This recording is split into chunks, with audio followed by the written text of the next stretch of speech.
What's going on, everybody? How y'all doing, man? We are back. Season 2 right now, full effect, man. I'm glad to see everybody. I'm happy that you are still rocking with me from the beginning, throughout the whole first season, throughout the break, and now back on the second season, man. We're going to do it big. We're going to try to do it even better this going around. Just to start this season off, man, I want to let y'all know that we have a surprise. It's really not anything specific that I'm going to be talking about directly. However, I will be playing a video and co-signing and commenting a little bit about the elements that are involved in the video. Now, what I've learned throughout the first season is that there are a lot of young people that actually follow and watch my shows, my podcast. And, you know, like I've written a book in the fall, this past fall, had it published on Amazon. If you haven't picked it up yet, I'm going to shameless plug. It's Brave and Ready, Your Guide to Staying Safe. This is a book about active shooter protection and active shooter instructions, basically teaching kids what to do in an active shooter event, how to protect themselves and stay alive, stay alert, stay alive. But like I said, there's a lot of young people that I've noticed that have watched and that do watch the podcast a lot. And I get approached by some of these dudes sometimes and females. I get approached by them sometime and they ask me, you know, different things about like law enforcement or the military or just survival, like little camping techniques, different things that what they can do in order to, you know, be more efficient in whatever direction they go in life. And I appreciate that. And I look at that role as being kind of a mentor. And, you know, there's a lot of responsibility that comes along with that. And being responsible is one of the greatest gifts that you can get from God. So not to shy away from my responsibility, I want to start this season off by giving information about a topic that I get asked about a lot, and that's prison. That is being locked up. Now, like I said, I'm going to play a video, and at the end, I'm going to give a little commentary. Like, I'm talking about prison. I'm going to give a little commentary. I'm going to give a little commentary about the topics that was discussed in the video. Now, I want to forewarn you, there's a lot of colorful language in the video, and if you're sensitive to the message, sensitive to the language, you may not be able to absorb the message the way that it needs to be absorbed. So, without further ado, let's go ahead and get into it. Remember, like, subscribe, comment, and share. Like, subscribe, comment, and share. All right? Let's get into it. I'm just going to say this, man. When I found out I couldn't beat the niggas in the streets, that's when I knew it was time for me to get out the street. You know, back in my days, you could beat the police all day long because the police didn't know nothing. Everybody was silent back then. You know what I'm saying? The police ain't know nothing. You can hide dope in the ditch, the police didn't know it. You can hide dope in the house, the police didn't know it. But once the niggas started getting caught and started folding and started telling the police, you can't beat the police because now the police know the dope in the ditch because the niggas telling it. The police know the dope in the house and the attic because the niggas telling it. They was there wearing a while they seen it. So they could go tell them, go hit the house now, go hit the ditch now, go hit the wherever now. You know what I'm saying? So when I found out I couldn't beat the police no more because the niggas was helping them, I got out the streets. I didn't want to play a part of that movie no more. And if you're a real street nigga and you got any kind of sense, you'll do the same. Money ain't that motherfucking serious to be out here chasing in the streets that bad to want to play a part thinking that every nigga out here solid. They got niggas out here with money, big money that y'all look up to as rats, that tail, that ain't solid, that done told behind closed doors, that just ain't on paperwork. It was just a word of mouth to the people to let them go, to get a card.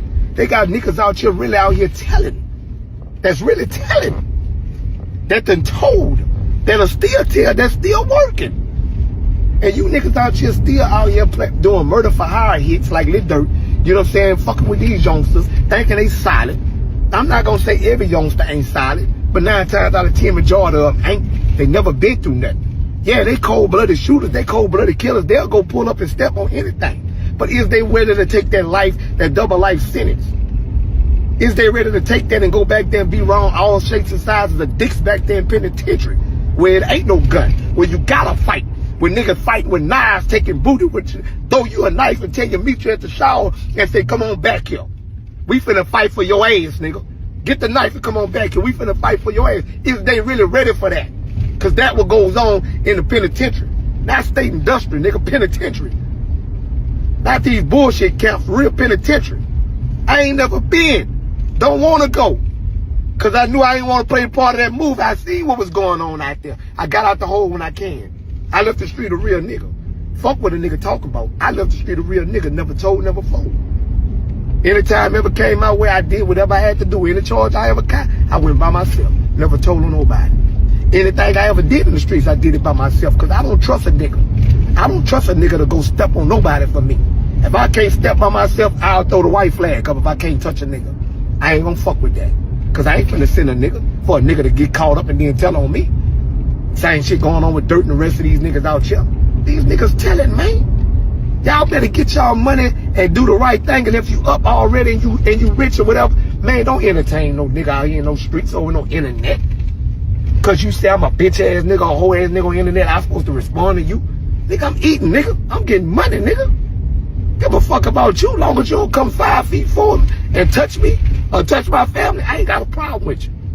I'm not about to spin on you. I'm not about to do nothing. I'm not about to let you trick me out of all this fucking blessing that I've been working hard for. For to entertain you to prove to the internet and the world that I'm a gangster. Y'all better wake the fuck up out there, man. Shit real out there, man.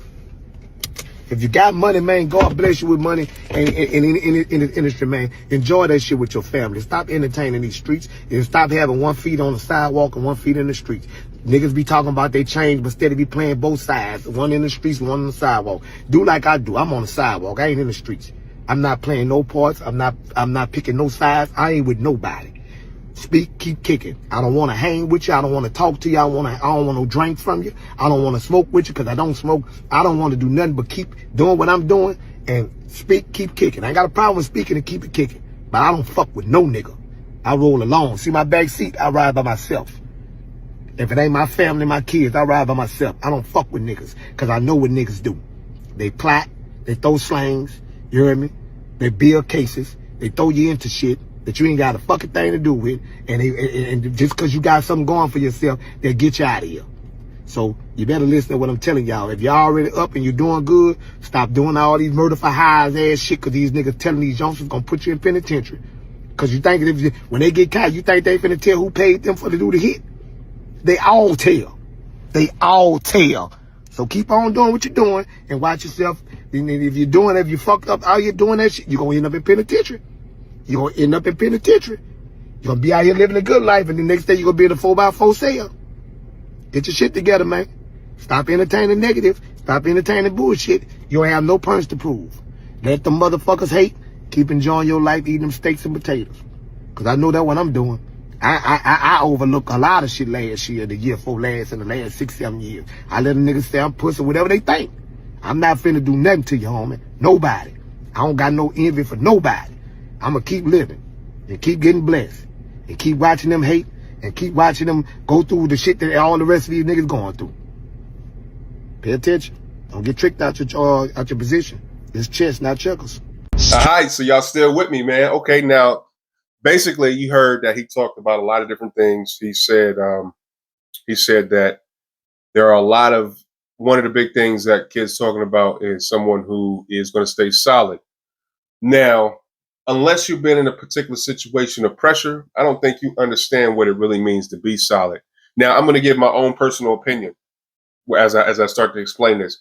You know, I remember growing up, and I remember being told by, the people that came before me, like my father, his generation, uncles, even grandparents, that they just don't make them like they used to, man. Y'all ain't nothing like me. Y'all don't know nothing about no struggle. Or, I had to walk 5 miles in one direction to go to school, to go 5 miles back uphill both ways in the snow and all of this. And, you used to sit back and listen to those stories and you would hear them and you would think that, man, this dude don't know what he's talking about. Like, I have my own issues, my own struggles. And that's true. Every generation has their own issues and struggles. But however, what I have come to realize, this is where I interject my personal opinion, is that each generation is getting softer based off of their access to excess. And what I mean by that is, for example, access to excess is we, in my generation, we had to go, what does this word mean? We had to go to a book, a real book, thumb through the pages, and it was all in alphabetical order, a dictionary. Thumb through the pages and try to find the word. If we didn't even know how to spell it, we had to sound it out. Today, the access to excess is these kids have the ability to grab the smartphone that you're probably watching this video on right now, hit your Siri or hit your, I forget what we call it on Android. Yeah, I got an Android, by the way, but because I don't ever use that thing, but or hit the Google, the Google, the microphone and just speak into it and ask the question, what does this mean?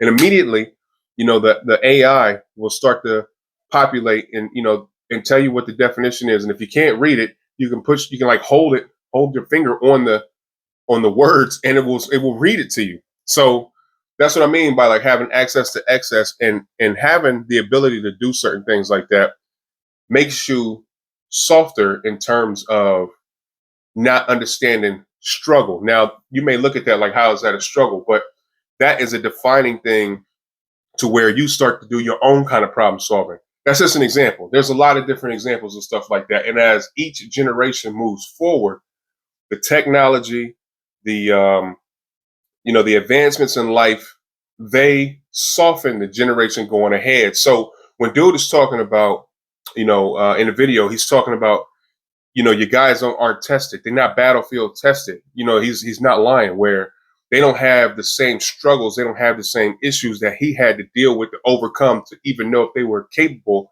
of absorbing certain types of punishments when committing different types of activity. And that's just another example. Like in this generation that we have now today, there's a whole lot more coddling and a whole lot more allowing kids to get away with things as opposed to when they was my age or my generation. Like, I'm not saying that it's right, but there was a time when you would get locked up and you would really learn that this is not the place to be. You know what I'm saying? And, there's still some of that going on, but it's not like it used to be. There's more hug a thug type of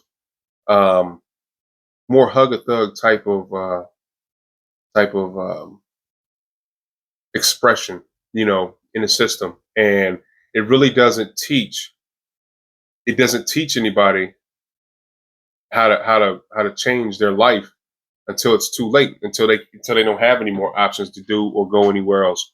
And when he also started talking about, they all telling, they rats, some of the most wealthy guys that you see out here in these streets that are, the biggest names or whatever. He said they all telling. He's not lying at all. I personally have dealt with and encountered these dudes when I was on the street, when I was working, when I am working. I encounter these dudes all the time. If I'm, looking into some gang activity or I'm looking to get information about drug houses and stuff like that, there's somebody that's willing to give you the information, that volunteers the information because they feel like if I do this for you, you owe me. But it doesn't work like that. And sometimes it does, but it doesn't work like that for certain kinds of crimes, man. Like regardless, you're going to go down. And like he said too, sometimes they're all telling, but sometimes they're telling, he didn't put this fact in there. Sometimes they're telling because they want to get you out of the spot because they believe that it's supposed to belong to them. And you don't even know that type of snake behavior and activity that's coming from them. But that's just the type of world that's being pushed more and more today. It's the me, self. I'm, stingy, that type of mentality. And it's just not like it used to be, man. Like it's better and it's safer to stay out of the street, to mind your own business and to do what you're supposed to do in order to advance yourself, to be able to take care of your family, to be able to make sure that all your responsibilities are taken care of, all your needs are met. Because as you get older, the values of life start to become more clear. There's a saying that the more sand through the hourglass, the clearer you can see. And that's actually a true statement, man. Like, me in my 40s now, I don't have the same outlook on certain situations, and I wouldn't react the same as I would or would have since I was 15, 16, 20, 21 years old. There's a lot more to live for, and there's just a whole lot more beautiful, like when you get to this point in your life, man. So, you have responsibility out there, man. Make sure you take care of it. Stay out of the way. There's nothing wrong with just doing you. Just taking care of your own responsibilities and being there for your family the right way. And as always, man. So this, like I said, this is the season 2 opener. I appreciate y'all tapping in with me, man. All right. Now, before we bounce up out of here, I got something I want to tell you too. Hey everybody, how y'all doing, man? I just want to remind you to head over to Amazon.com and pick up a book that I authored, Brave and Ready, Your Guide to Staying Safe. Brave and Ready, Your Guide to Staying Safe. This is a kid's book teaching them how to stay safe during an active shooter event. Brave and Ready, Your Guide to Staying Safe. I appreciate you. Peace. All right, now that I was able to get that up out of the way, I want y'all to know, man, that I appreciate you. Remember, like, subscribe, comment, and share. And this is the Grayman Podcast. And at the Grayman Podcast, what do? We always train hops. And to train hops, that is to train hard, train often, train properly, and train safely. See y'all next time, man. Peace.